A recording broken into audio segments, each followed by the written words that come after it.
இன்ஸ்டாகிராமில் உங்களுடைய ஃப்ரெண்ட் இல்லைனா கேர்ள் ஃப்ரெண்ட் சேட்டுக்கு மட்டும் இந்த மாதிரி தனியாக வந்து லாக் செட் பண்ணிக்க முடியும். இந்த மாதிரி லாக் செட் பண்ணுறதுக்கு ஒரு ஆப் தேவை. அந்த ஆப் வந்து டவுன்லோட் பண்ணுறதுக்கு உங்கள் மொபைலில் இருக்க கூகுள் குரோம் ஓப்பன் பண்ணிவிட்டு சர்ச் ஆப்ஷனில் வந்து இப்போ பார்த்துட்டு இருக்க மாதிரி shorttamil.com அப்படின்னு சொல்லிட்டு சர்ச் பண்ணால் கீழே வந்து ஷார்ட் தமிழ் அப்படின்னு வரும். அதை வந்து கிளிக் பண்ணிக்கோங்க.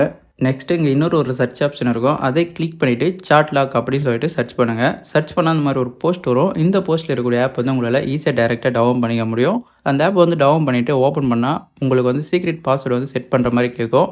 பாஸ்வேர்டு செட் பண்ணிட்டு முன்னாடி கீழே வந்து இந்த மாதிரி ஒரு ப்ளஸ் ஐக்கன் இருக்கும். அதை வந்து கிளிக் பண்ணுங்கள். கிளிக் பண்ணால் உங்களுடைய இன்ஸ்டாகிராம் வந்து ஓப்பன் ஆகும். உங்களுடைய இன்ஸ்டாகிராமில் யாருடைய சேட்டெல்லாம் நீங்கள் சீக்ரெட்டாக லாக் பண்ணணும் அப்படின்னு நினைக்கிறீங்களோ அவங்களுடைய சேட்டை வந்து ஜஸ்ட் இந்த மாதிரி கிளிக் பண்ணால் போதும். ஆட்டோமேட்டிக்காக உங்களுடைய சேட்டை வந்து லாக் ஆகிடும். ஸோ மறுபடியும் அவங்களுடைய சேட்டை வந்து நீங்கள் ஓப்பன் பண்ணி பார்க்கணுன்னா அந்த சீக்ரெட் என்ன பாஸ்வேர்டு என்ட்ரு பண்ண மட்டும் தான் ஓப்பன் ஆகும். ஸோ இந்த மாதிரி தான் வாட்ஸ்அப் சேட் மாதிரி இன்ஸ்டாகிராம் சேட்டை லாக் பண்ணிக்கிறது. ஸோ அந்த வீடியோ வந்து உங்களுக்கு யூஸ்ஃபுல்லாக இருந்திருக்கும்னு நினைக்கிறேன். யூஸ்ஃபுல்லாக இருந்துச்சுன்னா நம்ம பேஜை வந்து ஃபாலோ பண்ணிவிட்டு உங்கள் ஃப்ரெண்ட்ஸில் யாருன்னா சீக்ரெட்டாக இன்ஸ்டாகிராம்